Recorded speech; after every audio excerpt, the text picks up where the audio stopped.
Samsung. Samsung didirikan pada tahun 1938 oleh Lee Byung-chul. Lalu pada tahun 1951, perusahaan ini berubah menjadi Samsung Corporation.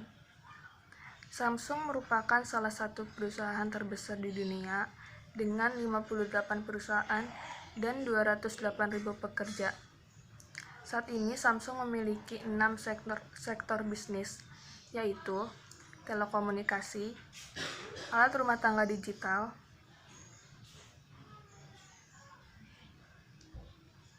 media digital, LCD, semiduktor, dan kendaraan bermotor.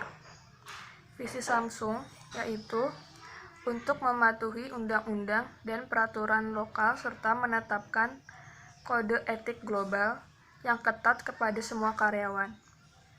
Samsung percaya bahwa manajemen etika bukan hanya alat untuk menjawab perubahan lingkungan bisnis global yang cepat, namun juga merupakan sarana untuk membangun kepercayaan dengan berbagai pemangku kepentingan, termasuk pelanggan, pemegang saham, karyawan, mitra bisnis, dan masyarakat lokal.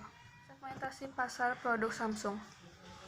Nama Samsung sendiri terdiri dalam bahasa Korea Selatan yang berarti 3 bintang.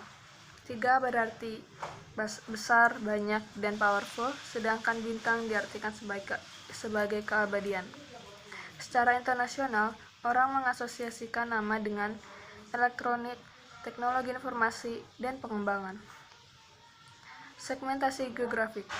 Segmentasi geografik Samsung dipasarkan secara global, dengan kata lain mendunia. Segmentasi demografik. Pada produk Samsung lebih memilih mengambil seluruh kalangan karena harga jualnya lebih murah dan pemakaian yang lebih efisien. Segmentasi psikografik. Segmentasi psikografik pada Samsung.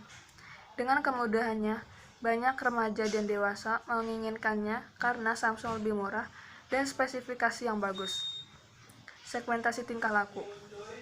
Pada produk Samsung mempunyai edisi khusus, yaitu Samsung Galaxy Young, edisi Hello Kitty. Produk tersebut menunjukkan bahwa Samsung juga mengincar para penggemar Hello Kitty yang kebanyakan adalah wanita. Samsung. Pendekatan kami demi kesinambungan. Sebagai masyarakat perusahaan global, kami memenuhi tanggung jawab sosial, memberikan produk dan jasa yang inovatif, serta menciptakan nilai ekonomi, sosial, dan lingkungan. Penciptaan nilai ekonomi. Upaya kami untuk membawa teknologi dan produk yang inovatif dalam perjalanan kami untuk menumbuhkan keuntungan dan menjaga pemimpin pertumbuhan baru. Lanjut dari materi sebelumnya, di sini saya akan menjelaskan tentang saluran distribusi atau rantai pemasok dari perusahaan Samsung. Manajemen tanggung jawab rantai suplai yang dimiliki oleh Samsung memastikan bahwa pemasok Samsung itu membangun daya saing yang lebih kuat melalui dukungan dan kerjasama untuk membangun ekosistem perusahaan yang sehat dan rantai suplai yang berkelanjutan. Didorong dari filosofi keadilan, keterbukaan, dan kerjasama yang saling menguntungkan, Samsung mengoperasikan rantai suplai dengan lebih dari 2.500 pemasok di seluruh dunia. Samsung membantu semua pemasok dalam mematuhi kode etik pemasok Samsung dan beroperasi sesuai dengan peraturan daerah dan standar internasional yang relevan. Dengan menilai pemasok, Samsung juga mengelola risiko rantai suplai dan aspek-aspek kesinambungan seperti lingkungan, hak asasi manusia, keuangan, dan lain sebagainya. Selanjutnya, Samsung juga mendukung pemasok untuk membangun keunggulan dan pertumbuhan timbal balik.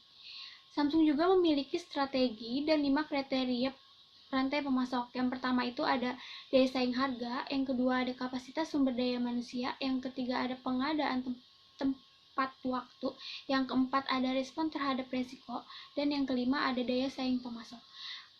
Di sini terbagi menjadi 3 lagi, yaitu ekonomi, sosial, dan lingkungan. Daya saing harga, kapasitas sumber daya manusia, pengadaan tepat waktu, respon terhadap resiko, dan daya saing pemasok itu masuk ke dalam ekonomi. Yang dimaksud dengan ekonomi adalah Samsung itu menjamin daya saing, pengiriman, kualitas, teknologi, sumber daya manusia secara menyeluruh untuk memaksimalkan sinergi, kecepatan, dan efisiensi dalam lingkungan para pemasok. Samsung juga menciptakan ekosistem perusahaan yang memungkinkan pertumbuhan itu secara berkelanjutan. Dan di sini juga respon terhadap resiko dan daya saing pemasok itu masuk ke dalam sosial.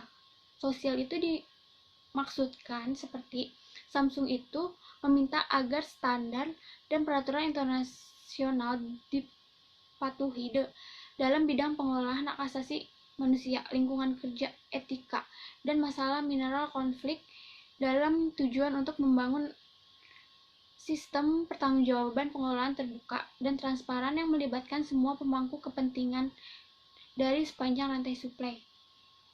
Respon terhadap risiko dan daya saing pemasok juga masuk ke dalam lingkungan. Lingkungan ini dimaksudkan Samsung itu bekerja dengan pemasok bersertifikat mitra lingkungan sehingga Samsung dapat menilai dan mengelola dampak lingkungan yang mungkin terjadi pada komponen, bahan mentah, dan proses pembuatannya.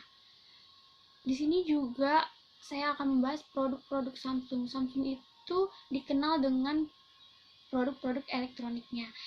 Beberapa yang menjadi produk Samsung itu seperti smartphone, tablet, aksesoris, TV, audio video, monitor, lemari es, AC, microwave, dan lain sebagainya yang biasa kita sering ketemu dalam kehidupan sehari-hari. Di sini juga ada manfaat Samsung bagi perusahaan. Manfaat Samsung. Bagi perusahaan memberikan masukan kepada perusahaan Samsung untuk melihat kualitas produk, layanan, dan harga terhadap kepuasan pelanggan, sehingga nantinya dapat memberikan dampak positif. Terus yang selanjutnya itu ada promosi yang dilakukan Samsung. Memiliki nama besar tidak membuat pemain bisa duduk santai di tengah keriuhan pasar yang penuh persaingan, termasuk di pasar elektronik yang penuh dengan merek, baik dalam negeri maupun luar negeri. Semua pemain terus dituntut menunjukkan ide kreatif mereka, termasuk pada saat menggelar program promosi. Samsung sebagai pemain besar telah meluncurkan beragam promosi untuk memperkenalkan produk-produknya kepada konsumen.